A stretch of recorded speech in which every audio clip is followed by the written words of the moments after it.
They left a leopard cub in a plastic bag on a desert road, and what happened next shook everyone. At first, it looked like cruelty beyond imagination. But when a stranger stopped to save the helpless animal, they had no idea they were stepping into something far darker. Because this wasn't just an abandoned cub, it was a trap. A single choice pulls them into a world of hidden power, violent secrets, and a fight for survival where every move could be their last. What begins as an act of mercy soon explodes into a battle against forces determined to silence the truth. But how far will they go to protect an innocent life? And what terrifying price will they pay when the hunters turn their eyes on them? Before we begin, tell me your city or country in the comments. It turns this space from a screen into a circle of real hearts. The merciless Sonoran sun beat down on Lenora Pike's weathered pickup truck as she navigated the dusty back road, her hands gripping the worn steering wheel. The truck's ancient air conditioning wheezed weakly, barely taking the edge off the brutal afternoon heat. Sweat trickled down her neck, dampening the collar of her faded denim work shirt. She'd driven this remote stretch hundreds of times during her years as a wildlife rehabilitation technician. But something felt different today. Maybe it was the unusual stillness in the air, or the way the desert seemed to hold its breath under the scorching sky. A flash of unnatural white caught her eye, a plastic bag on the shoulder of the road. Normally she'd curse the litter bugs and keep driving, but this bag, it moved. Just a slight twitch, but enough to make her pulse quicken. "Please just be the wind," she muttered, even as she pressed the brake pedal. The truck's tires crunched on the gravel as she pulled over. Lenora sat for a moment, her practical mind warring with her instincts. She'd learned long ago that stopping on remote roads could be dangerous, especially for a woman alone. But that slight movement, damn it, she sighed, grabbing her water bottle and work gloves from the passenger seat. The heat hit her like a physical wall as she stepped out of the truck. The plastic bag lay about 20 feet away. As she approached, her heart began to pound. The movement wasn't from wind. There was definitely something inside. Something alive, kneeling. Beside the bag, Lenora carefully pulled back the plastic. What she saw made her gasp aloud, her hand flying to her mouth. A leopard cub, no more than a few months old, lay curled in an unnatural position. Its spotted coat was dull with dust, its breathing shallow and labored. Oh God," she whispered, her trained eye taking in the situation. The cub's pupils were dilated, likely sedated. Its gums were pale and dry from dehydration. In this heat, sealed in plastic, it wouldn't have lasted much longer. Moving quickly now, Lenora sprinted back to her truck. She grabbed her emergency kit and the small cooler she always carried, filled with ice packs for injured wildlife. Her hands trembled as she pulled out her phone, knowing she needed to report this, but years of experience flashed through her mind, the endless paperwork, the bureaucratic delays, the overwhelmed system that sometimes left animals suffering while jurisdictions were sorted out. This cub needed help now. Back at the bag, she worked methodically despite her racing thoughts. First, she carefully lifted the cub onto a clean blanket in the shade of her truck. Its body was frighteningly hot to the touch. She wrapped ice packs in thin towels and placed them strategically around the small body, monitoring its breathing. Using a syringe without a needle, she carefully dripped water into the corner of its mouth, letting it trickle slowly to prevent choking. The cub's tongue moved weakly, a good sign. "Come on, little one," she murmured, her voice thick with emotion. "Stay with me." Her phone felt heavy in her pocket. Protocol demanded she call this in immediately. She knew the proper channels, the forms to fill out, the chain of custody requirements. But she also knew that every minute could count. Taking a deep breath, Lenora made her call, but not to her supervisors. Instead, she called the local sheriff's office, reporting the discovery of the bag, but carefully omitting what she'd found. Inside, She'd buy herself some time to stabilize the cub before the bureaucratic machine kicked in. "This is a crime scene," she told the dispatcher, her voice steady despite her racing heart. "I found a suspicious bag on Route 42, mile marker 17. I'm marking the location, but not disturbing anything further." She placed one of her orange marker flags by the discarded bag. The cub stirred slightly, making a weak sound that tore at her heart. Lenora checked its temperature again, still too high, but the ice packs were helping. She continued the careful water administration, watching for any signs of distress. "I know this isn't by the book," she told the unconscious cub, "but sometimes the book doesn't know best." She thought of all the times she'd seen animals suffer or die because of delays, territorial disputes between agencies, or simple bureaucratic indifference. "Not this time. Not you." The sun continued its relentless assault as Lenora worked, sweat dripping from her face onto the blanket. She kept one eye on the road, knowing she'd have to move quickly when law enforcement arrived. The cub's breathing had steadied somewhat, but it was still critically ill. Her truck's back seat was already set up for wildlife transport. She always kept it ready. With infinite care, she lifted the cub, ice packs and all, and placed it in the special carrier she used for injured animals. The setup would keep it stable and as cool as possible. More water, more careful monitoring. The cub's temperature was finally starting to come down to safer levels. Lenora's shirt was soaked with sweat, her hands shaking from adrenaline and emotion. But a grim satisfaction filled her as she saw the small creature's condition improving. In the distance, she heard the approaching whine of a vehicle, probably the sheriff's deputy responding to her call. Time to make a choice. She could stay, explain everything, let the system take over, or Lenora slid behind the wheel of her truck. Her decision made. The consequences would come later, but right now, saving this life was all that mattered. She started the engine. "Hang in there, little one," she said, checking the carrier in her rearview mirror. "We're going to get you proper help," red tape began. The deputy's car was still just a dust cloud on the horizon when Lenora pulled back onto the road, heading in the opposite direction. She knew every back route in the county, every shortcut and alternate path. By the time anyone figured out what had really been in that bag, she'd have the cub safely under proper medical care. The sun hung low and brutal in her rearview mirror as she drove, her mind already racing ahead to her next steps. She had contacts in wildlife rehabilitation, people who cared more about saving animals than following procedures. She'd face the music eventually, but for now, she had a life to save.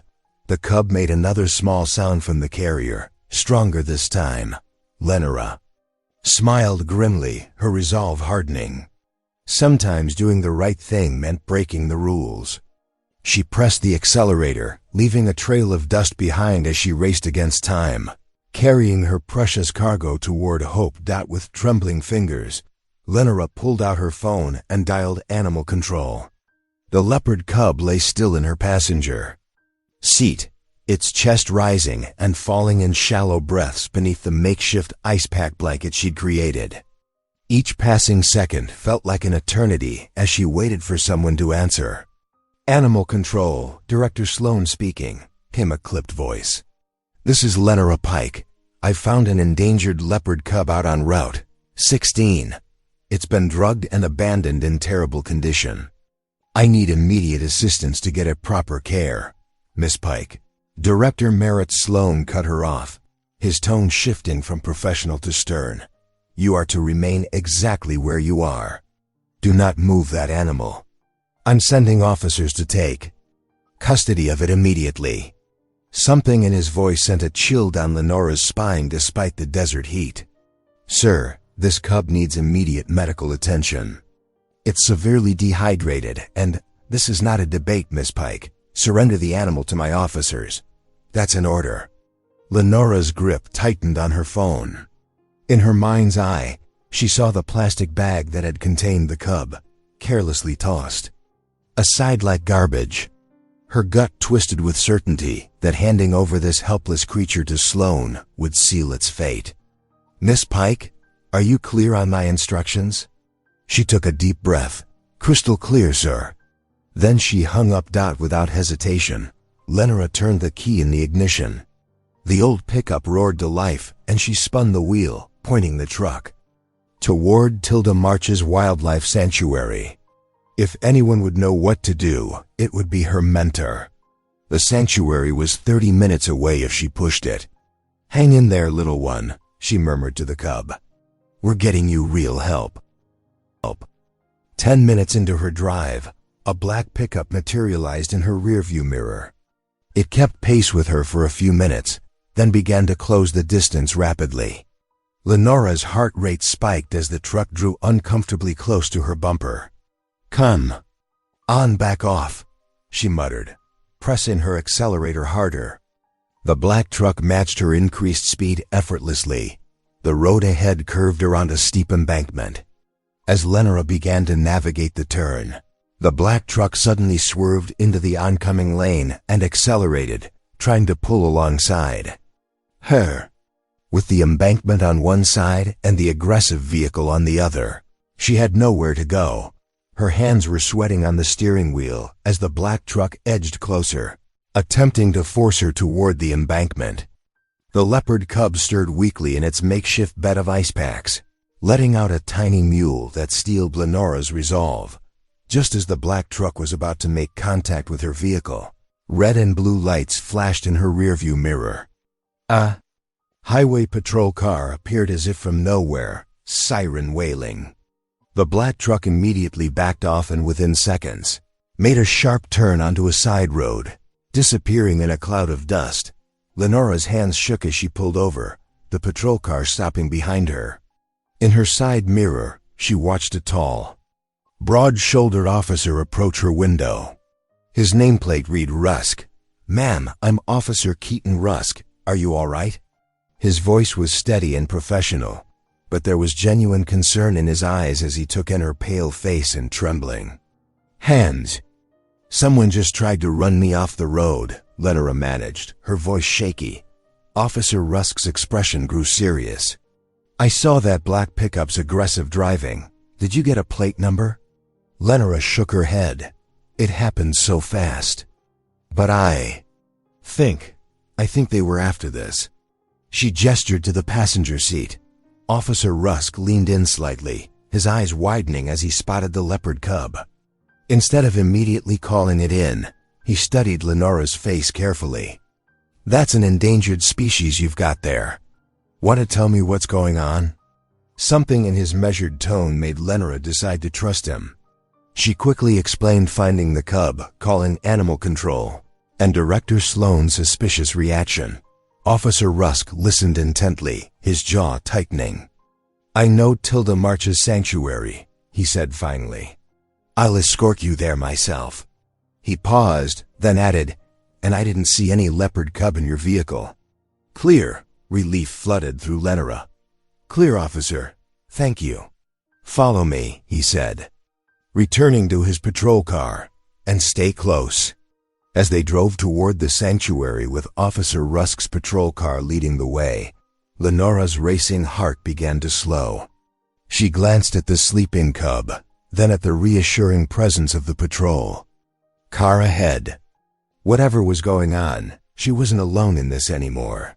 But the mystery of who had tried to force her off the road, and why Director Sloane had been so insistent on taking custody of the cub, weighed heavily on her mind. The patrol car's steady presence reminded her that she'd made the right choice in defying official channels.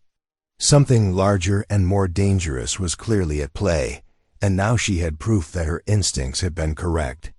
She just hoped that Tilda would have answers, and that they could keep this little cub safe from whatever sinister forces were at work. The sanctuary's gravel driveway crunched under the tires as Lenora's truck rolled to a stop, Officer Keaton's patrol car right behind her. Tilda March was already rushing out of the main building, her silver hair flying loose from its usual neat bun. "Inside quickly," Tilda called, holding open the heavy wooden door. I've got the emergency treatment room ready. Lenora carefully lifted the carrier containing the sedated leopard cub. Her arms trembled, not from the weight, but from the adrenaline still coursing through her system after the harrowing drive. Officer Keaton stepped forward, his steady hands helping to stabilize the carrier. "Let me help with that," he said quietly. Inside, the treatment room hummed with preparation. A heated examination table stood ready, surrounded by monitoring equipment. The familiar antiseptic smell of the medical space helped calm Lenora's nerves. This was what she knew, where she could make a difference. "Place him here," Tilda directed, patting the padded table. Her experienced hands were already checking vitals as Lenora and Keaton carefully transferred the cub. Temperatures still low, but stabilizing. Breathing shallow but regular. Lenora moved with practiced efficiency, setting up 4 lines while Tilda prepared blood draw equipment. Officer Keaton stood back, watching their synchronized movements with evident admiration. "You've done this before," he observed, noting how Lenora anticipated each of Tilda's needs before they were voiced. "Too many times," Lenora replied grimly, not looking up from her work. "Every rescued animal that comes through here needs immediate care." Tilda was scanning the cub with a microchip reader, her forehead creasing with confusion. "That's odd," she muttered, running the scanner over the cub's shoulder blade again. "What is it?" Lenora asked, pausing in her work. "This chip number. It's registering as belonging to a Bengal tiger cub from a zoo in Texas." Tilda's fingers flew over her computer keyboard, pulling up the database. "According to these records, that tiger is still alive and well at the zoo. This has to be a falsified chip." Officer Keaton stepped closer, his professional interest piqued. Falsified microchips are a common tactic in animal trafficking rings. They use legitimate numbers to create fake documentation for illegal animals. Lenora's hand stilled on the 4 bags she was hanging. "So this isn't just about one abandoned cub. There's a whole operation behind this. That would explain the aggressive pursuit on your way here," Keaton said thoughtfully. "Someone wanted to recover their merchandise before it could be properly identified." The cub stirred slightly on the table, and Lenora immediately returned her attention to medical care. She gently stroked its head while checking the pulse monitor. "The sedatives are wearing off. We need to get him stabilized and comfortable before he becomes fully alert."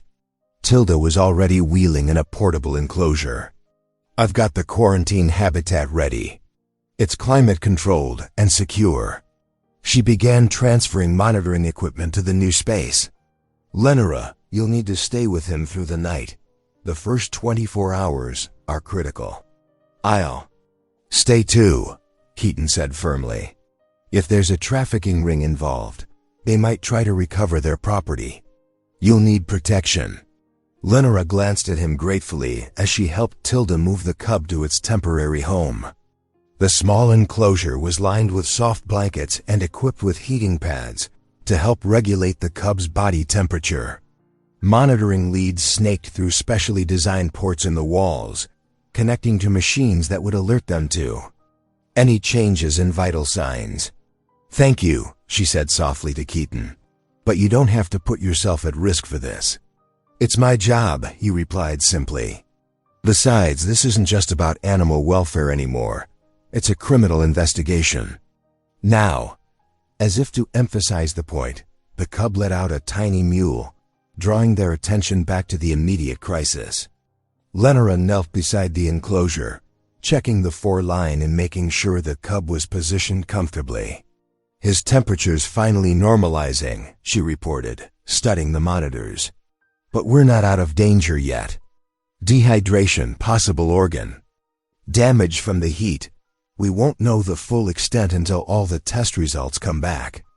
Tilda returned with a stack of medical supplies and a folder of paperwork. "I've contacted our veterinary specialist. She's reviewing the blood work now and will be here first thing in the morning." She handed Lenora a chart. "Record his vitals every 30 minutes. Any change, no matter how small, could be significant. The gravity of the situation settled over the room. This wasn't just about saving one animal anymore. They had stumbled onto something much bigger and potentially more dangerous.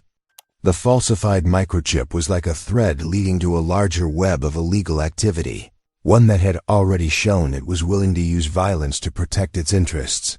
Keaton positioned himself near the door, his presence both reassuring and a stark reminder of the danger. "I'll make some calls, get a team started on tracing that microchip number.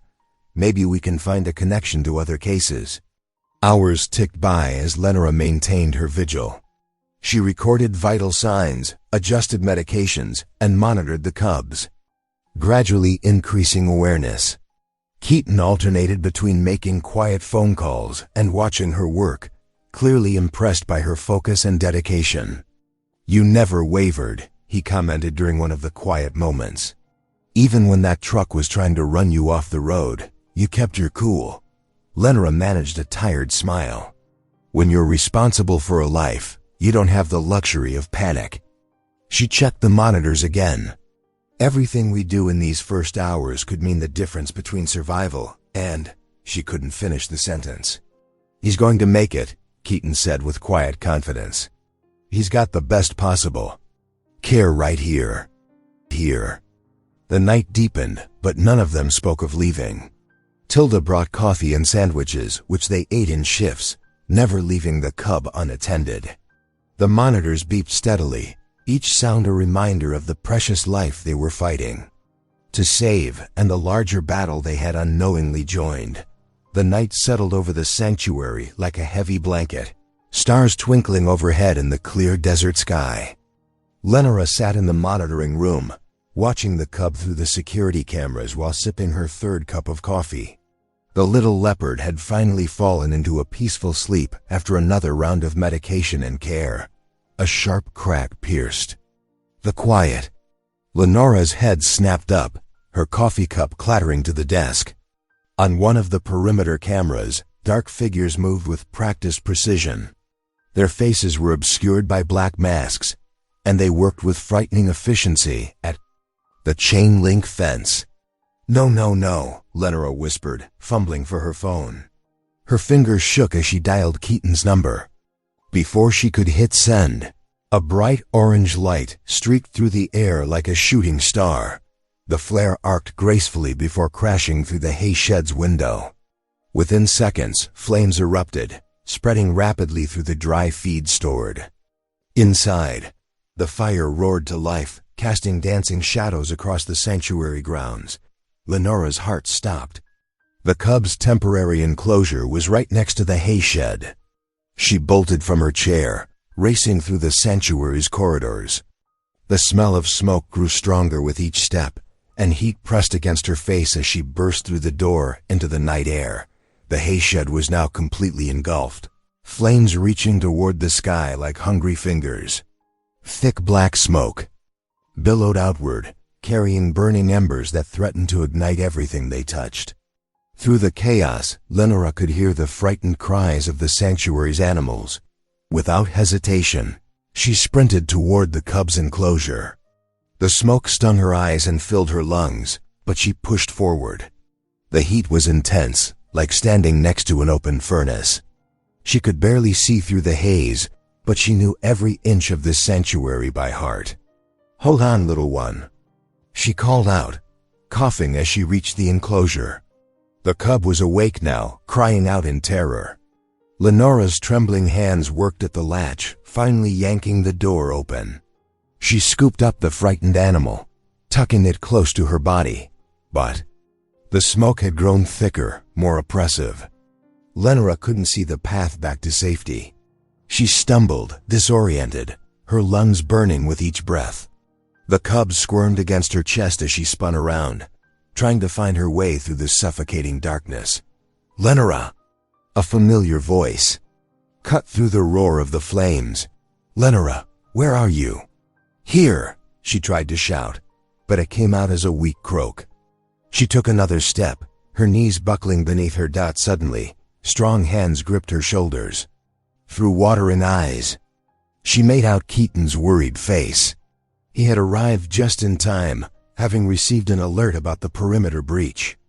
"I've got you," he said, wrapping one arm around her waist while the other helped support the cub. "We need to move now." They had only taken a few steps when a tremendous crash split the air. The hay shed's roof collapsed inward, sending a shower of sparks and burning debris in all directions. Keaton pulled Lenora and the cub down, shielding them with his body as hot ash rained around them. Together, they stumbled away from the inferno, Keaton half carrying Lenora while she clutched the cub tightly. When they finally reached a safe distance, Lenora's legs gave out. She sank to the ground, gasping for clean air, still protecting the trembling cub in her arms. In the distance, they could hear sirens approaching, but the attackers were already gone. They had vanished into the night without a trace, leaving destruction in their wake. The precision of their attack and their quick escape made it clear these weren't random vandals. They were professionals who knew exactly what they were doing. Tilda arrived with blankets and oxygen, her face etched with worry. "The fire department's almost here," she said, wrapping a blanket around Lenora's shoulders. "Are you both all right?" "How's the cub?" Lenora nodded weakly, still coughing. The cub was frightened but appeared unharmed, burrowing deeper into her arms. Keaton stood nearby, his uniform smudged with soot, speaking rapidly into his radio as he called for backup and forensics teams. The sanctuary's other staff members worked quickly to calm the other animals and check for additional damage. Hayshed was a total loss, reduced to smoldering rubble. The attack had been strategic, destroying their feed supply while sending a clear message. As the fire trucks arrived, their red lights painting the scene in an eerie glow, Lenora looked up at Keaton. "They knew exactly where to hit us," she said hoarsely. "They knew about the cub." Keaton nodded grimly, his jaw set in a hard line. "This wasn't random," he agreed. "They're sending a message, and they're willing to kill to keep their secrets." The gravity of the situation settled over them, like the ash that continued to fall from the sky. The sanctuary, their safe haven, had been violated. The peaceful night had erupted into violence, and the danger they faced was no longer theoretical. It was real, immediate, and deadly. In the soft morning light filtering through the sanctuary's windows, Keaton paced back and forth, his boots leaving scuff marks on the worn wooden floor. The events of the previous night's fire had left everyone on edge, their faces marked with exhaustion and worry. Lenora sat at a small table, her hands wrapped around a steaming mug of coffee, while Tilda worked quietly in the background, checking on the recovering leopard cub. "This wasn't random," Keaton said suddenly, stopping his pacing. His face was etched with concern as he turned to face the two women. "I've been going over it in my mind all night. The way that cub was placed, right where someone would find it. It was too perfect." Lenora's brow furrowed. "What do you mean?" "Think about it," Keaton continued, pulling up a chair. "That plastic bag on the side of the road, it wasn't just abandonment, it was surveillance.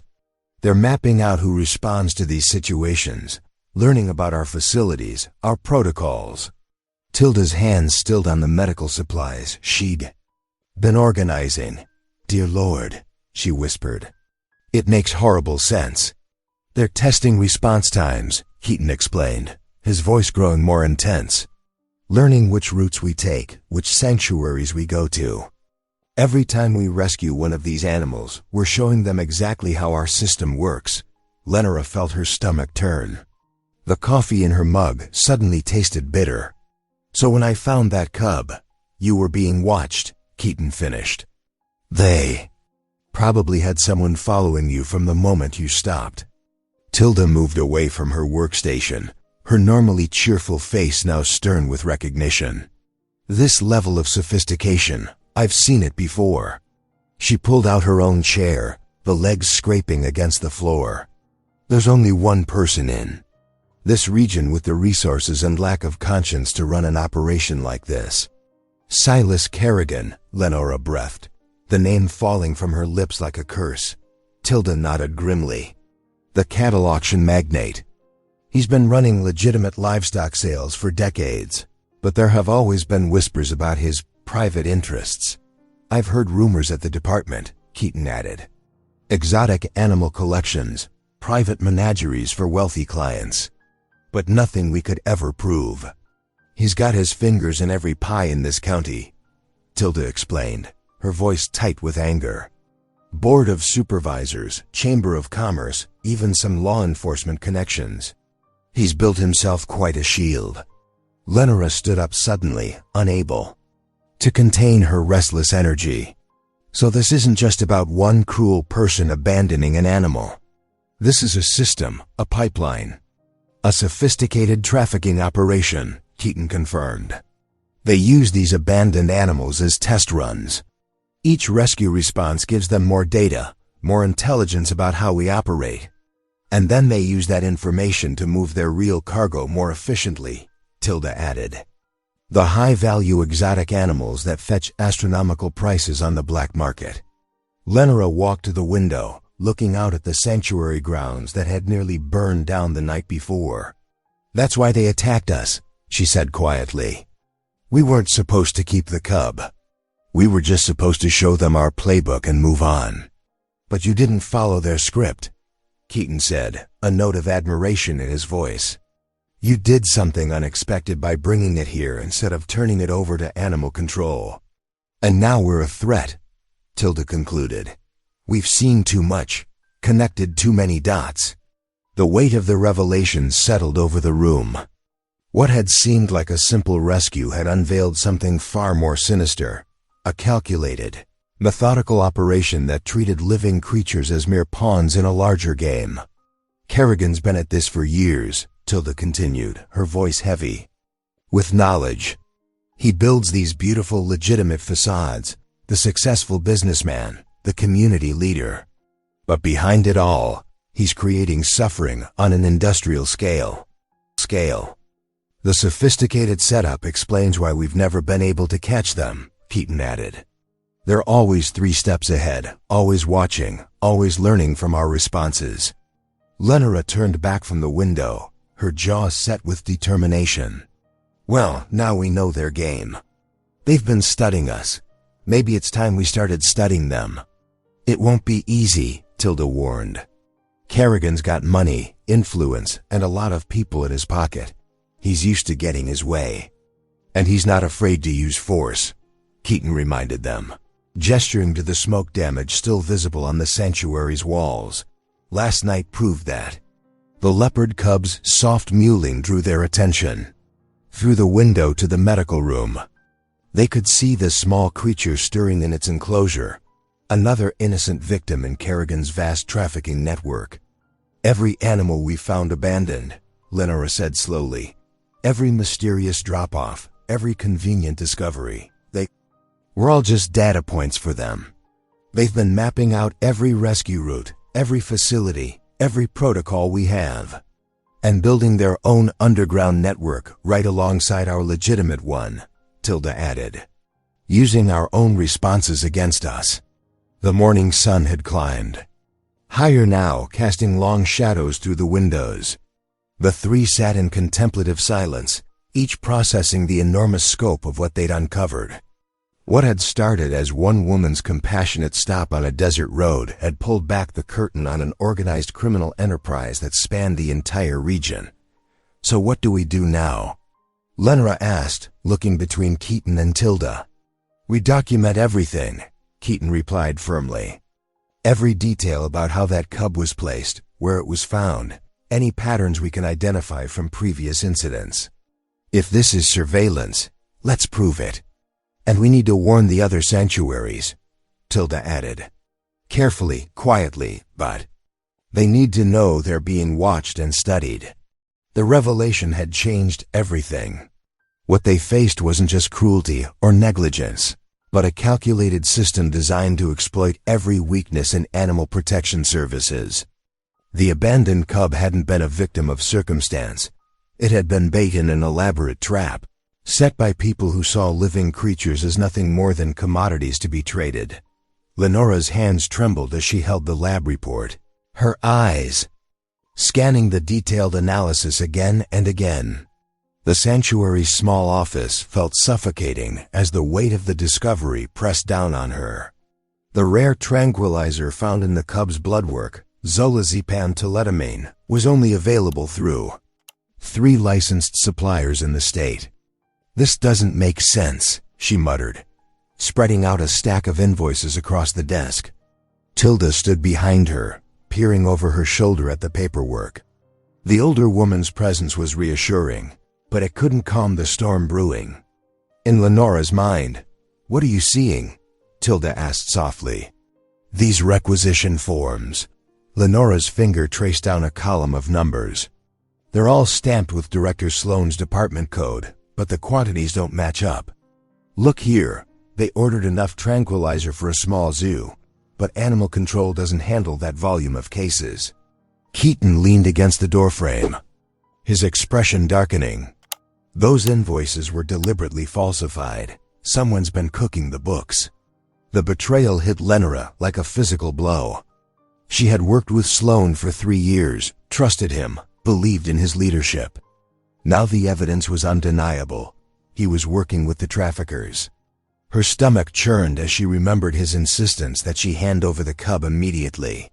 "He knew," she whispered. "He knew exactly what would happen to this baby if I'd followed orders." A weak mewling sound drew their attention to the makeshift recovery area where the leopard cub lay curled in its heated enclosure. Dr. Martinez, the veterinarian they'd called in, approached with another set of test results. "We have another problem," the vet said gravely. "The blood work shows severe nutritional deficiencies. This cub is too young to be weaned. It needs its mother's milk specifically. The formula we're using isn't enough." Lenora's heart sank. "How long?" 3 days, maybe 4 at most. "Without proper nutrition, organ failure will begin." Dr. Martinez's words hung heavy in the air. "Whatever you're planning to do, it needs to happen fast." Tilda began pacing, her weathered hands clasped behind her back. "So not only do we have proof that animal control is involved in trafficking, but now we're racing against time to save this little one's life. The mother has to be somewhere close," Keaton reasoned, pulling out his phone to check a map. "They wouldn't transport them too far apart. Too risky. The question is, where would they keep a full-grown leopard?" Lenora stood up suddenly, her chair scraping against the floor. "The auction house. Kerrigan's property has those underground loading bays, perfect for hiding exotic animals until they can be moved." "We can't just walk in there," Tilda cautioned. "If Sloane's involved, who knows how deep this goes? One wrong move and they'll move everything before we can get proof." The cub mewled again, a sound so pitiful it made Lenora's chest ache. She watched as Dr. Martinez prepared another bottle of formula, knowing it wasn't enough. The clock on the wall seemed to tick louder with each passing second, a reminder that time was running out. "I have access to the department's transport logs," Keaton said thoughtfully. "If Sloane's been moving animals, there has to be a paper trail, no matter how well hidden." Lenora nodded, her determination growing stronger. "And I can pull satellite imagery of Kerrigan's property through the wildlife monitoring system. If they're moving animals at night, the thermal cameras would have picked up the heat signatures.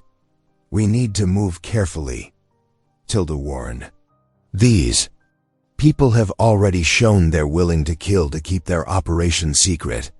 She gestured to the scorched walls visible through the window, remnants of the recent arson attempt. Dr. Martinez finished feeding the cub and joined them at the desk. "Whatever you're going to do, remember, 3 days. After that, even if we find the mother, it might be too late." Lenora looked at the tiny leopard, its spotted fur rising and falling with each breath. She thought of its mother, somewhere in the darkness, possibly frightened and alone. The weight of both their lives pressed down on her shoulders. 3 days to expose a trafficking ring and reunite a family, she said quietly. "We better get started." They gathered around the desk, spreading out maps and documents, each person focused on their task. The sanctuary buzzed with urgent energy as they began their race against time. Outside, the sun climbed higher in the sky. Marking the beginning of their first crucial day, the clock continued its relentless ticking, each second carrying them closer to either salvation or heartbreak. For Lenora, failure wasn't an option. Not when innocent lives hung in the balance. The betrayal of someone she'd trusted made the mission even more personal. Now it wasn't just about saving animals. It was about exposing corruption and preventing it from happening again. The morning sun cast long shadows across the sanctuary grounds as Lenora, Keaton, and Tilda gathered around the makeshift planning table. Maps, tracking devices, and surveillance equipment covered every inch of the wooden surface. The air was thick with tension and determination. The counterfeit tracker needs to look absolutely authentic, Keaton said, examining the small device they'd prepared. These traffickers are professionals. They'll check for anything suspicious. Lenora nodded, carefully placing the fake tracker into the Cub's carrier. Her hands moved with practiced precision, making sure it was secured exactly as a real tracking device would be. They won't be able to tell the difference. It's identical to the ones animal control uses. Tilda approached with a small bag of specialized feed, her weathered face set with concentration. The real tracker is in here, she explained, holding up a handful of the mixture. It's completely hidden among the grains. Once they take this back to their base, we'll have them.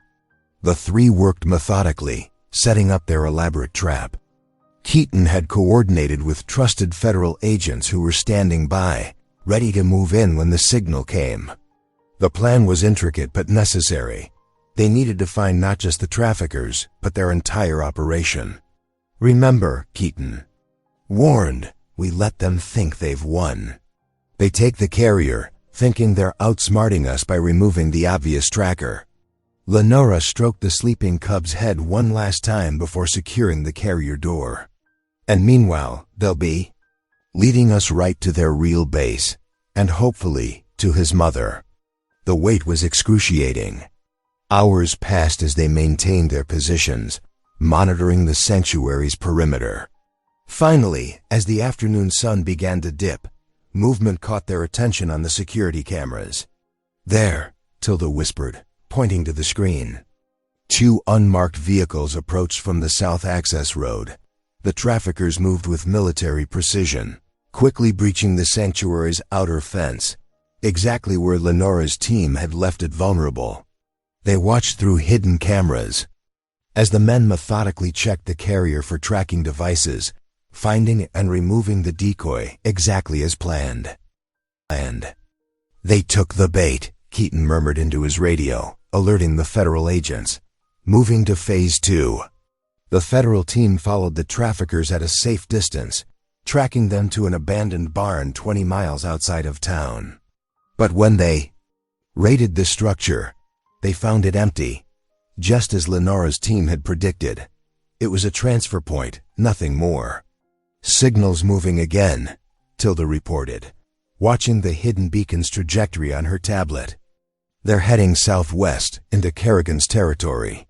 The real pursuit began as dusk settled over the desert.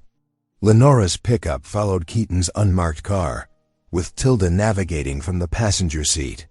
They maintained their distance using the beacon's signal rather than visual contact to track their quarry. The desert landscape grew increasingly rugged as they approached Kerrigan's compound.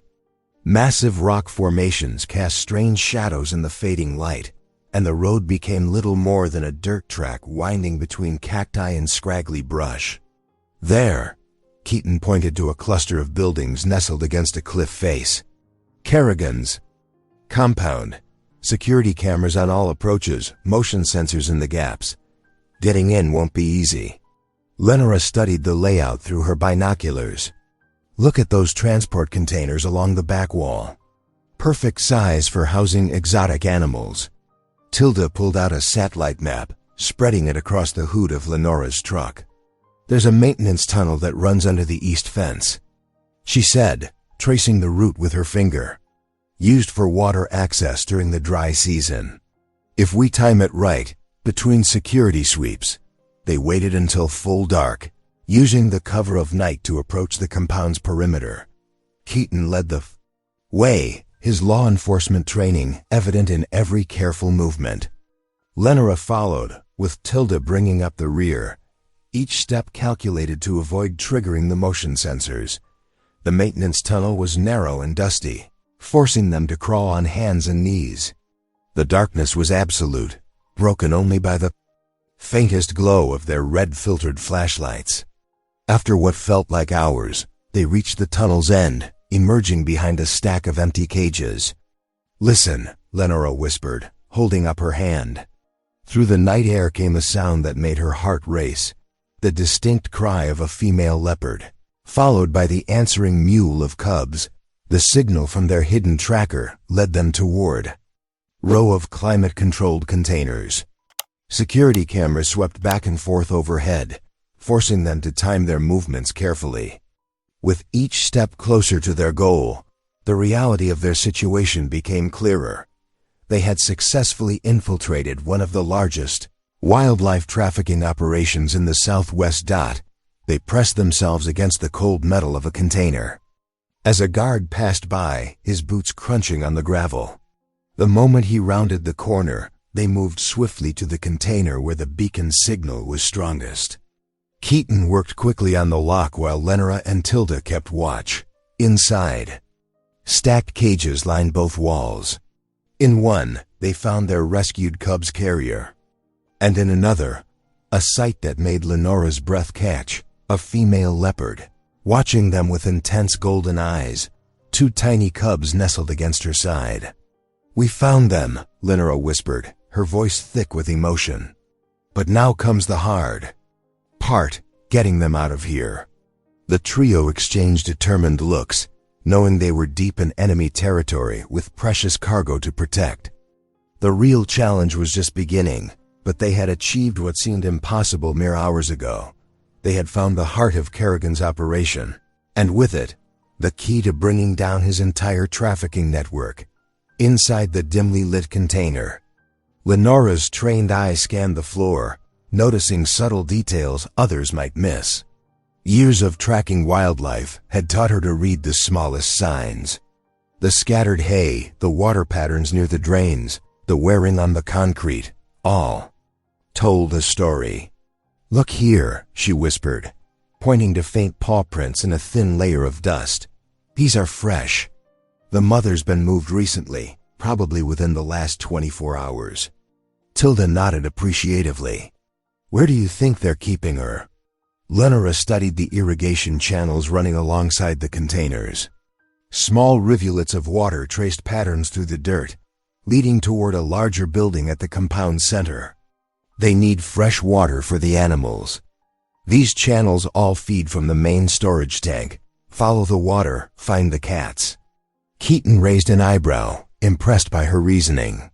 They moved silently between the shadows of the containers, using Lenora's understanding of the compound's layout to avoid the guards' regular patrols. The irrigation patterns led them to a heavy metal door, secured with an electronic keypad. "I can bypass it," Keaton whispered, pulling out a small device. "But it'll take time." "Wait," Lenora interrupted, examining the ground around the door. "See these marks? They're dragging something heavy through here multiple times a day, probably feed carts. There has to be an easier access point." She followed the scuff marks. Around the corner, discovering a loading dock with a partially raised delivery door. The gap was narrow, but they could squeeze through. Inside, the air was thick with the musty smell of hay and the distinctive scent of big cats. Moving through the darkness, they found rows of reinforced cages. Most were empty, but in the furthest corner, they spotted what they'd been searching for. The mother leopard lay on her side, her golden coat dulled by confinement. Though thin from stress and separation from her cubs, her eyes were alert and intelligent as they approached. "She's alive," Lenora breathed, relief flooding her voice. The leopard's ribs showed through her fur, but she was strong enough to stand. pacing the length of her cage as they drew near. "We need to get her out of here. The cub won't survive much longer without her." Tilda examined the cage's locking mechanism while Keaton kept watch at the door. "This will be tricky to open without making noise," she muttered just as they began working on the lock. A sharp voice cut through the darkness. Well, what have we here?" Bright lights suddenly flooded the building. Lenora squinted against the glare to see armed men filing in through both exits, their weapons trained on the small group. At their center stood a tall figure she recognized from news photos, Silas Kerrigan himself, his expensive suit out of place in the dusty warehouse. "I must admit, I'm impressed you made it this far," Kerrigan said, his tone almost conversational. "But I'm afraid this is where your little rescue mission ends." Lenora's mind raced, calculating angles and distances. They were surrounded, outgunned, with nowhere to run. The mother leopard growled low in her throat, sensing the tension in the air. Their moment of victory had turned into a trap, and they needed to find a way out, fast. The guards moved closer, their weapons steady. Keaton subtly shifted his position, placing himself between the gunman and his companions. Lenora's hand found Tilda's arm, squeezing gently. They weren't done yet. Not while they still had a chance to save these animals. The question was, how would they turn this seemingly hopeless situation to their advantage? Thunder cracked overhead. As Lenora, Keaton, and Tilda raced through the compound's drainage system, the precious leopard cub secured in a carrier. The sudden monsoon had turned the desert ground into flowing rivers, water pouring into the concrete channels around them. "This way!" Keaton shouted over the roar of rushing water, leading them deeper into the drain network. The cub mewed nervously as they splashed through deepening puddles. Footsteps echoed behind them, accompanied by shouts. Lenora glanced back to see Kerrigan and Sloane in pursuit, their figures illuminated by lightning flashes. The storm drains. Walls seemed to close in as they ran, the water level rising with each passing minute. "We're trapped," Tilda called out as they reached a dead end where multiple channels converged. The water swirled around their knees now, dark and powerful. Kerrigan's voice carried over the storm's fury. "Nowhere left to run," he said, training his tranquilizer gun on them. Sloane stood beside him, radio in hand, ready to call in reinforcements. Lenora's eyes darted around, taking in their surroundings, the rusted grate to their left, the surge in water, the dart gun in Kerrigan's grip. Years of working with wildlife had taught her about those tranquilizers. An idea formed, desperate, but possible. "Last chance, too." "Surrender the cub," Kerrigan warned, taking aim in one fluid motion. Lenora lunged forward, grabbing the tranquilizer dart from Kerrigan's gun. Before he could react, she snapped it, releasing the sedative into the rushing water near his feet. The current carried the powerful drug straight to where he stood. "What have you?" Kerrigan's words slurred as the diluted sedative took effect. Through his soaked clothes. He stumbled, dropping his weapon into the flood. Simultaneously, Lenora threw her weight against the rusted grate. Metal groaned as it gave way, redirecting the water's flow. The sudden change in current knocked Kerrigan off his feet, sweeping him against the drain wall. Sloane raised his radio, fingers fumbling with the controls. Code red. "We need," but Tilda was faster. Despite her age, she moved with surprising agility, wrapping her arms around Sloane from behind. The radio clattered into the water as they grappled. "Not this time," Tilda growled, using her weight to pin him against the concrete wall. "Your corruption ends here." Keaton secured the cub's carrier higher above the rising water, then moved to help restrain Sloane. The sound of approaching sirens cut through the storm's chaos. Federal backup, right on schedule. "The whole operation is exposed," Keaton said, holding Sloane firmly as voices and flashlight beams appeared at the drain's entrance. "Both of you are finished." The water continued to surge around them as federal agents rappelled down into the drain system, their movements precise despite the treacherous conditions. They quickly took control of the scene, securing both Kerrigan and Sloan. Animal control director involved in trafficking, one agent remarked, snapping handcuffs onto Sloan's wrists. This will make quite the headlines.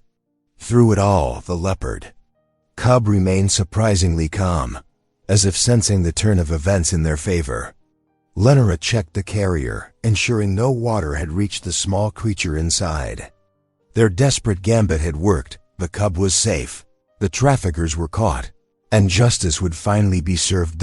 In the days following the dramatic arrest at the storm drain, the full scope of Kerrigan's operation came crashing down. Federal agents swarmed his compound, uncovering dozens of falsified documents and a network that stretched across 3 continents. Computer forensics teams worked tirelessly, piecing together years of illegal wildlife trafficking that had gone undetected. Evidence against Director Sloan proved particularly damning. His work email contained hundreds of forged permits, each one meticulously backdated to cover the tracks of Kerrigan's smuggling operation. The timestamps on these documents created an undeniable paper trail, showing how deep the corruption had run in animal control. "Look at this," Keaton said one morning, showing Lenora a thick stack of documents. Every exotic animal that came through his department in the past 3 years, all of them had falsified papers. He was getting paid to look the other way. The prosecution moved swiftly. Kerrigan's empire, built on the suffering of countless animals, crumbled piece by piece. His assets were frozen, his properties seized, and his network of conspirators began turning on each other, hoping for lighter sentences. At the sanctuary, life took on a gentler rhythm. The mother leopard, once gaunt and afraid, gained strength daily under Tilda's expert care. Her cub stayed close, their reunion marking the beginning of their healing journey. Lenora spent hours observing them, marveling at how quickly they bonded. Despite their forced separation, they're remarkable creatures, Tilda remarked one evening, watching the pair play in their specially designed enclosure. "And so are you, Lenora. Not many would have risked what you did to save them." Recognition came in waves. First, a commendation from the Wildlife Protection Agency. Then, a series of interviews with conservation groups eager to share her story. But it was the quiet moments that meant the most to Lenora, watching the leopards thrive, knowing she'd played a part in their survival. Keaton visited the sanctuary regularly, ostensibly to check on the case's star witnesses. But Lenora noticed how his visits grew longer, how their conversations stretched beyond work. They developed an easy rhythm, born from shared experiences and mutual respect.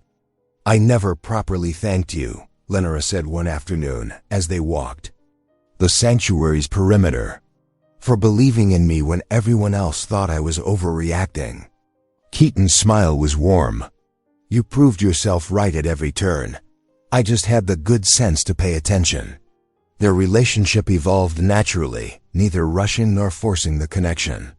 They found themselves sharing coffee before work, discussing cases long after their shifts ended, building something genuine and unforced. 3 weeks after the arrests, Lenora stood before the leopard enclosure, watching the mother and cub bask in the late afternoon sun. She pressed her hand against the fence, and the cub padded over, pressing its spotted back against her palm through the mesh. The moment crystallized everything that had changed. She was no longer just a tech, following orders and staying within the lines. She had become something more, a protector, someone willing to stand up against corruption and fight for those who couldn't fight for themselves. "They trust you," Keaton observed, joining her at the fence. "Animals know who's on their side." Lenora nodded, feeling the soft fur beneath her fingers. "Everything's different now," she said quietly, in the best possible way. The sanctuary had become more than just her workplace. It was a symbol of what could be accomplished when people refused to look away from injustice. The leopards were living proof that sometimes Doing the right thing meant breaking the rules. That courage often meant standing alone until others found the strength to stand with you. As the sun set over the desert, casting long shadows across the sanctuary grounds, Lenora remained by the enclosure, her hand still touching the fence. The cub had fallen asleep, its spotted back rising and falling with each peaceful breath, while its mother kept watchful guard nearby. They were safe now, protected, their future secure, a living testament to survival and justice served. If this story warmed you tonight, subscribe and leave a single line that stayed with you. Your words shape tomorrow's story.